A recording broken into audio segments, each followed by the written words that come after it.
ओम श्री परमात्मने नमः।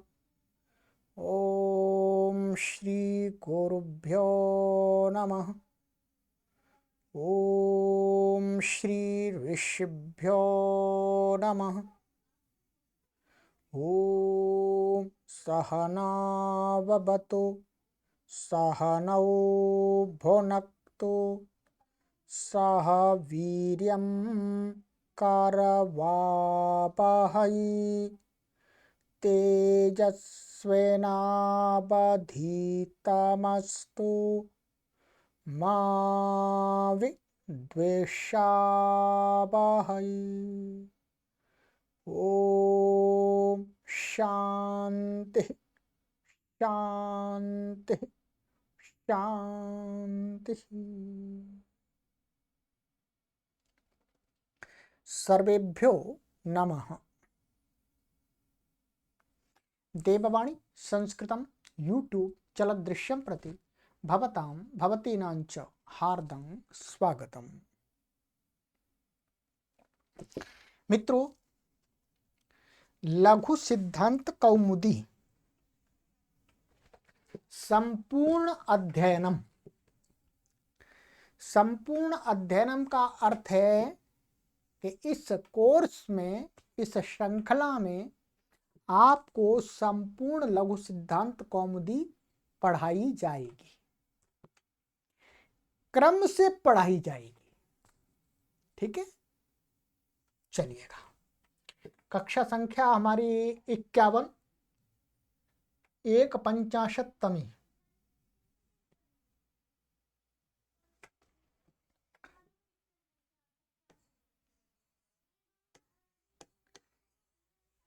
50 कक्षाएं आपको पढ़ा दी गई हैं। प्ले लिस्ट में कॉलम बना हुआ है लघु सिद्धांत कौमुदी भाग 1।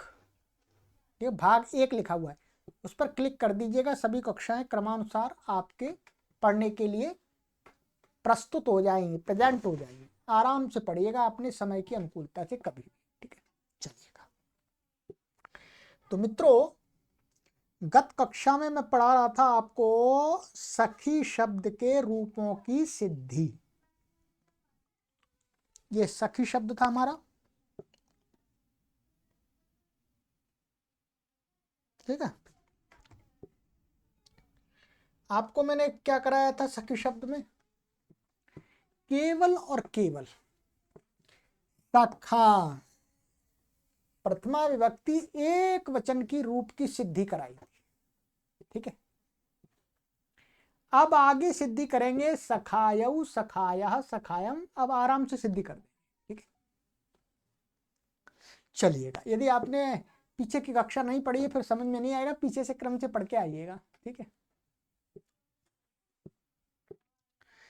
तो ये हो गया।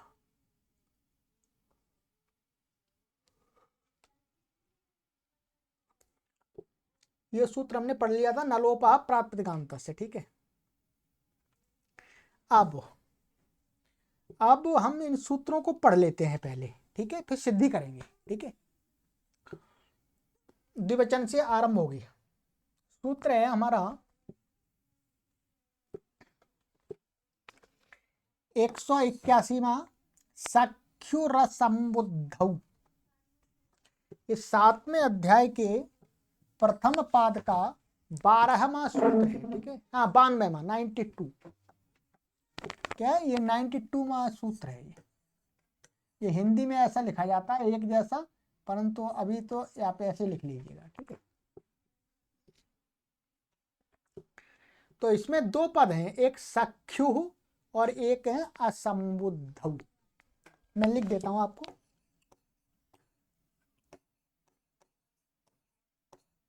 सख्यु और प्लस असंबुद्धौ।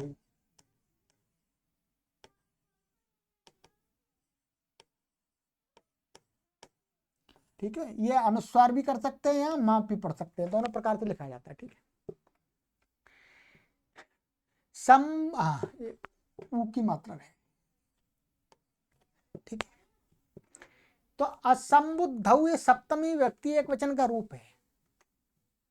संबुद्धि आपको बता दिए। एक वचनम संबुद्धि में संबोधन का एक वचन का जब प्रत्यय होता है उसकी संबुद्धि संज्ञा होती है। और यहाँ पर नई समास करके पढ़ा हुआ, न संबुद्धि ही असंबुद्धि तस्याम असंबुद्ध, अर्थात संबुद्धि से भिन्न, संबुद्धि को छोड़ करके कहना चाह रहे। नई समास हो गया है, उससे उल्टा हो जाएगा, विपरीत। और ये सख्यु हो, सख्यु ये पंचमी व्यक्ति एक वचन का रूप है, ठीक है।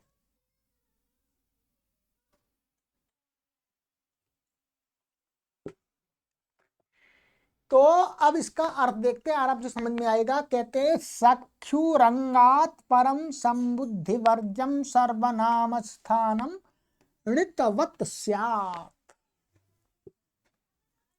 कहते हैं सख्यु अंगात परम, सख्यु अंगात का अर्थ हो गया सखी शब्द।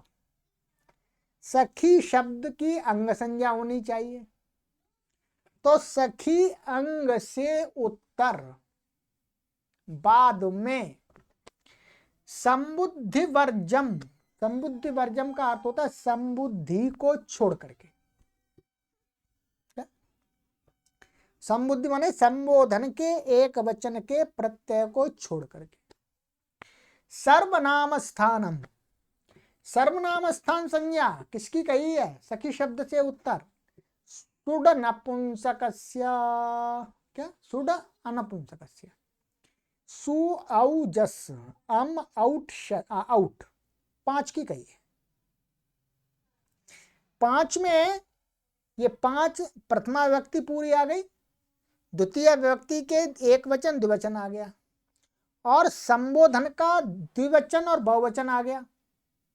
ध्यान रखिएगा, संबोधन का एक वचन तो हट गया, तो संबोधन का द्विवचन और बहुवचन, प्रथमा व्यक्ति का एक वचन द्विवचन बहुवचन, और द्वितीय व्यक्ति का एक वचन और द्विवचन का प्रत्यय। कैसे कहते हैं? सर्वनाम स्थान संज्ञा होने के ऋतवत स्यात्, ऋत हो जाता है, ऐसा कहिएगा, ऋत के समान कार्य करने वाला हो जाता है। या ऋतवत का अर्थ है जिस प्रकार से व्याकरण शास्त्र के अंदर ऋत को मान करके कुछ कार्य कहे गए हैं, वो सारे कार्य इन प्रत्ययों में, प्रत्ययों के परे रहते भी हो जाते हैं।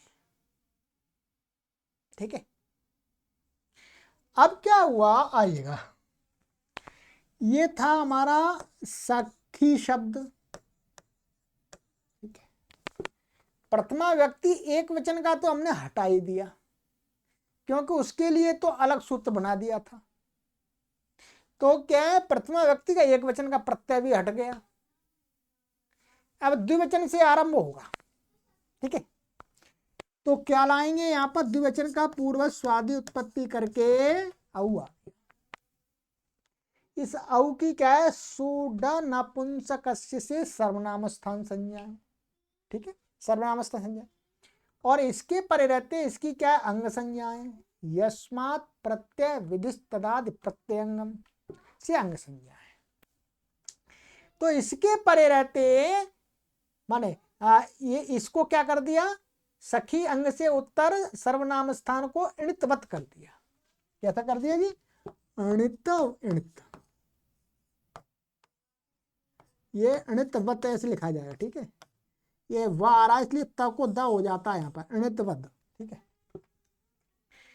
तो णितवत स्यात्, अब इसको णितवत कर दिया, अर्थात णित को मान करके कोई कार्य करना है तो इसको हो जाएगा। णित को मान करके क्या कार्य होता है उसको आगे कह रहे हैं। एक णित को मान करके प्रमुख कार्य होता है वृद्धि। क्या होता है बोलो? वृद्धि। तो महर्षि आचार्य वरदराज महाराज जी कहते हैं, अच्छा जी अब इसको णित्वत हो गया तो क्या करेंगे? 182वां सूत्र, अचोर णिति 7-2-115। सूत्र सरल है, कहते हैं अजंता अजंतांगस्य वृद्धिर इति णिति च परे। कहते हैं कोई भी अजंत अंग है, माने ऐसा अंग जिसके अंत में अच है, स्वर है, उसको इत कोई प्रत्यय इत हो, माने यकार इत वाला प्रत्यय हो अथवा णित वाला हो, तो वृद्धि हो जाती है। वृद्धि क्या होगी? वृद्धिरादैच आ आई औ। तो अब क्या होगा? ये क्या है हमारा? ध्यान देंगे, ये है हमारा सखी शब्द और ये क्या है? औ, सर्वनाम स्थान। इसको हमने एणित मान लिया। अब ऊपर वाले सूत्र से सख्यु रसमुद्धौ से क्या हो गया? एणितवत हो गया। अब इसको ये एणित को मान करके क्या प्राप्त कार्य प्राप्त? अजंतस, एणित वृद्धि प्राप्त हो रही है। ये एणित नहीं है वास्तव में, अणा इसका इत नहीं है, परंतु इसको एणितवत करने से ये एणित हो गया। इसको भी अणकार इत जैसा मान लेंगे, अणकार लगाएंगे नहीं, बस उसके समान मान लेंगे। तो अब क्या है? इसको अजंत अंग को क्या हो जाती है? एणित, एणित प्रत्यय परे है, एणित हो गया। तो इसके परे रहते इसको वृद्धि हो गई। ई को वृद्धि क्या होगी? वृद्धिरादैच स्थानांतर तमः लग करके सदृशतम, वृद्धि क्या होगी? ई के स्थान में आई हो जाएगा। क्या हो जाएगा? ये आई हो जाएगी, वृद्धि आई हो गई। तो अब हमारा ये क्या बन गया? बोलो। सा खाई और ये औ। अब यह पराह सन्निकर्ष संहिता, संहिता संज्ञा हो गई। संहितायाम के अधिकार में एचो यवा यावह, एचो यवा यावा यथा संख्य मनुदेश समानाम। एच को आई को क्या हो जाएगा? आय हो जाएगा। अब इसको आय हो जाएगा आपका, तो क्या बन जाएगा? बोलो। सा खा और ये आ य मिला देंगे, सखायऊ बन गया, बन गया, कोई परेशानी, बन गया। अब आगे है सखाया है, इसमें भी बिल्कुल सरल है। ये क्या हो जाएगा? सखा, यहां पर ये सखी शब्द है, जस आ गया, जस का अस बच गया संज्ञा आदि होकर के। ये भी क्या होगा? सख्र समुद्धौ से, माने सर्वनामस्था, ये सुनपुंसक से इसकी क्या? सर्वनाम स्थान संज्ञा।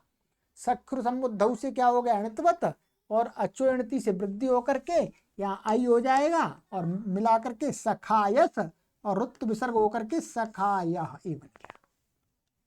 ठीक है, कठिन नहीं। अब प्रथमा व्यक्ति के रूप बनेगा सखा, सखाय, सखाया। अब संबोधन में आएंगे, क्या आएंगे? संबोधन में। अब इसका मतलब संबोधन में क्या है? हरि के समान ही बनेगा। क्या बनेगा? हरि के समान। हरि का क्या बनता है? हे हरे। तो यहां पर क्या है? हे, और ये क्या है? सखी, और संबोधन का यहां पर सु आ गया। ठीक है, अब संबोधन का सु आ गया, इसकी संज्ञा हो गई, स बच गया। एक वचनम संबुद्धि से संबुद्धि संज्ञा है, बुद्धि संज्ञा। अब यहां पर क्या लगाता हमने? हे हरे में ह्रस्वस्य गुण, सूत्र लगाया था। क्या लगाया था? ह्रस्वस्य गुण,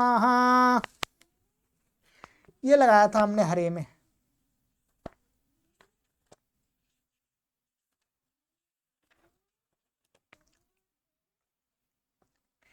ह्रस्वस्य गुण माने संबुद्धि के परे रहते, इसकी क्या है? एक वचनम संबुद्धि, संबुद्धि, संबुद्धि के परे रहते ह्रस्व अंग को गुण हो जाता है।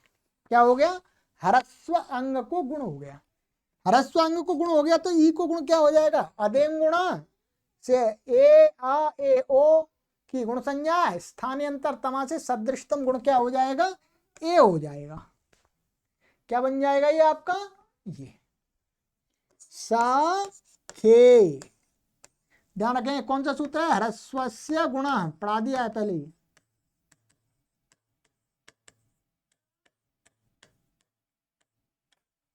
ह्रस्वस्य गुणः।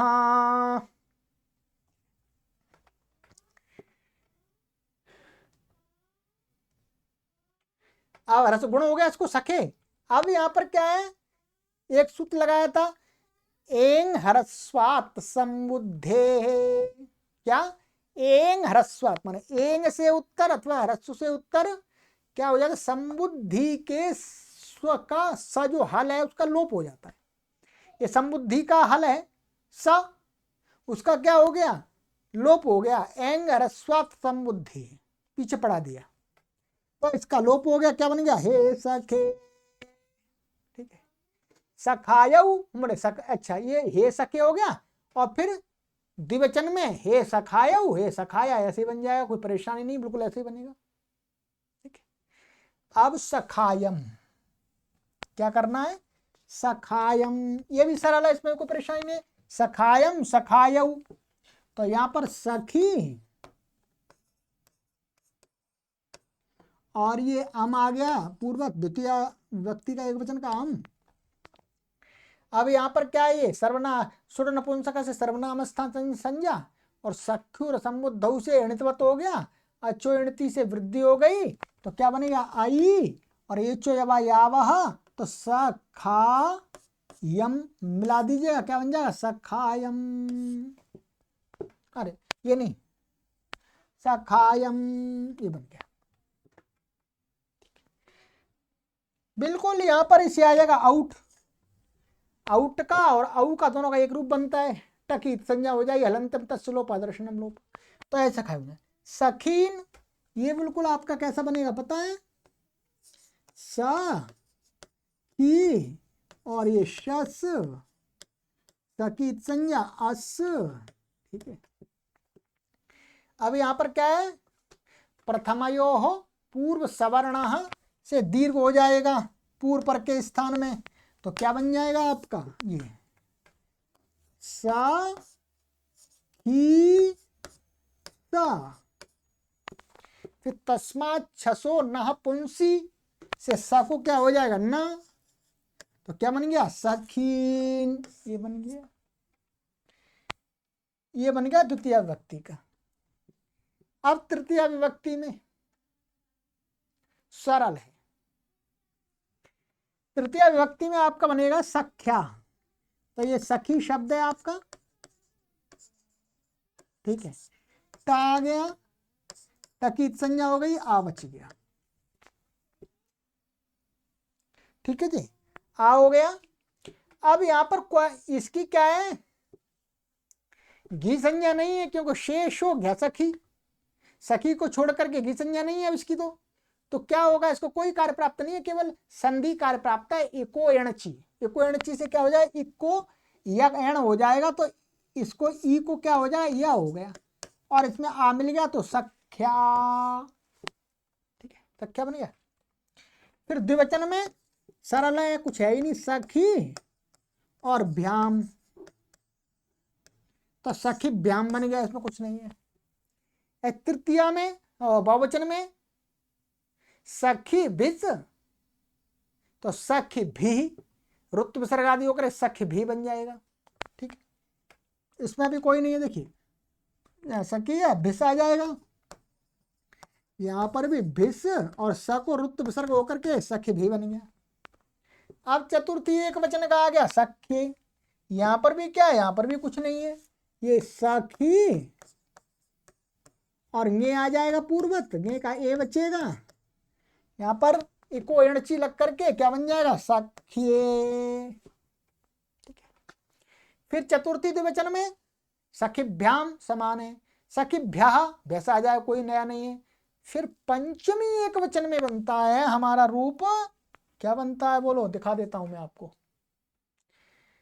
पंचमी एक वचन में बनेगा सख्यु सख्यु, पंचमी एक वचन षष्ठी एक वचन। ठीक है, अब इनको बनाएंगे। ठीक है, बाकी तो सरल है। ठीक है,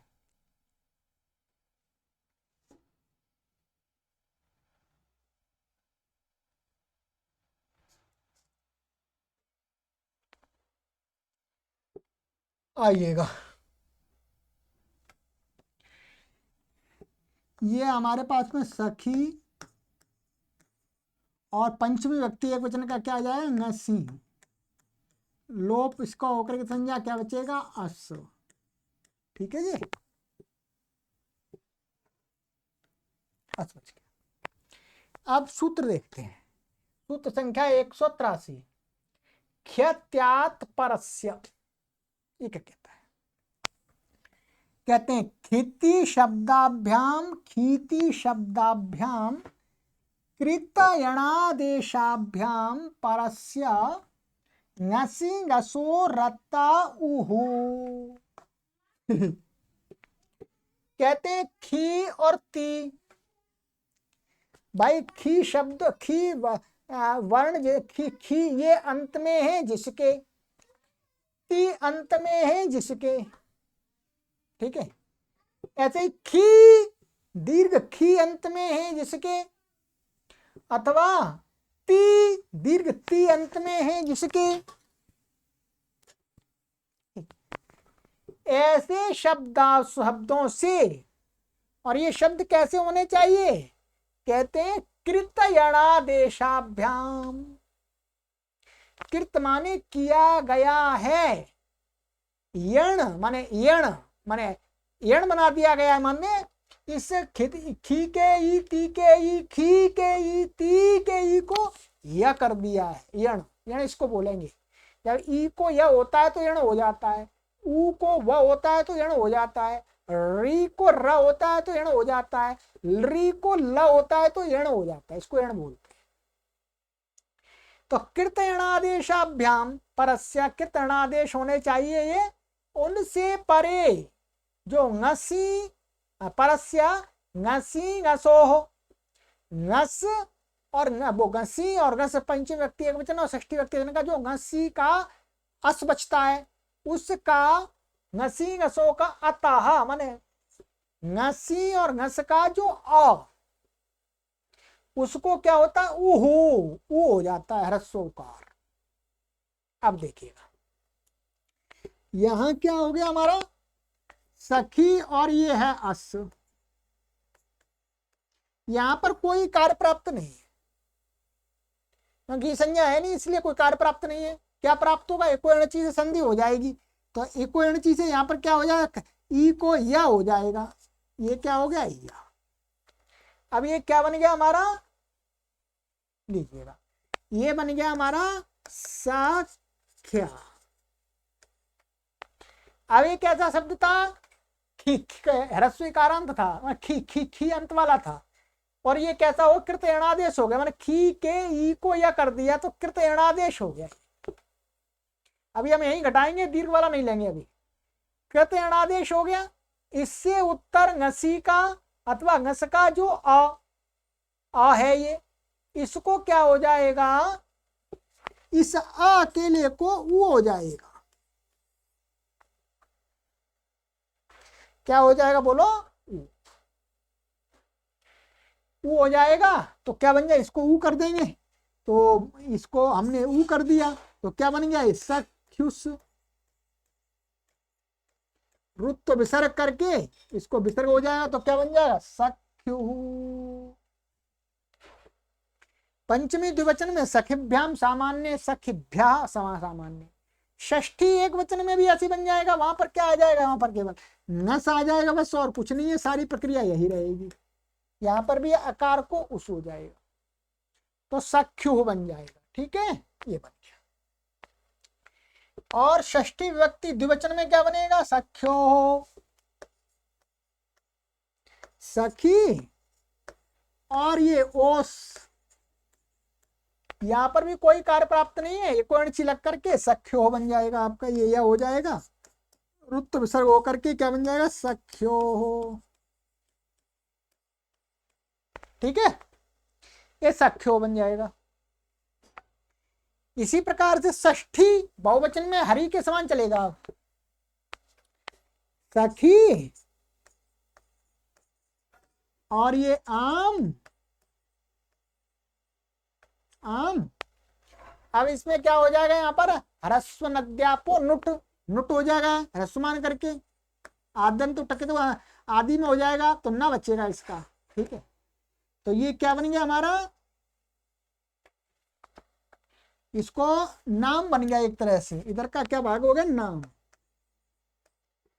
अब नाम हो गया, अंग के अधिकार में नामी, हरि की तरह दीर्घ हो जाएगा, नामी। नामी से नाम के पहले रहते पूर्व को दीर्घ हो जाएगा तो क्या बन जाएगा, सखी नाम। ये बन गया सखी नाम। अब सप्तमी व्यक्ति एक वचन का रूप बनाना, मुख्य रूप से सप्तमी व्यक्ति एक वचन का रूप बनता है और उसके लिए एक सूत्र में आवश्यक होता है, वो यहां पर दिया हुआ है। ये हो गया आपका सखी और ये हो गया आपका नी। ठीक है जी। आइएगा 184वां सूत्र, आउट 7-3-118।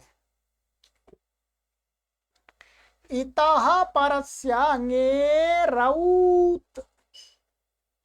इसका अर्थ है ह्रस्व इकारांत से परे गी के गे के स्थान में, मान गी के स्थान में औत औ हो जाता है।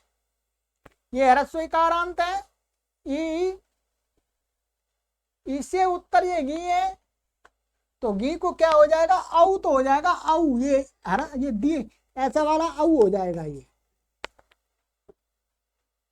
तो गी को क्या हो गया, औ। ये हो गया आपका। अब कोई कार्य प्राप्त नहीं है, कोई अणची लग करके क्या बन गया, बोलो, सख्यऊ। सख्यो बन गया। शेषम हरिवत, द्विवचन में तो हरि और हरियो बन जाएगा, और सप्तमी बहुवचन में क्या बन जाएगा आपका, सखी। यहां तो कुछ करना ही नहीं है आपको, सखी।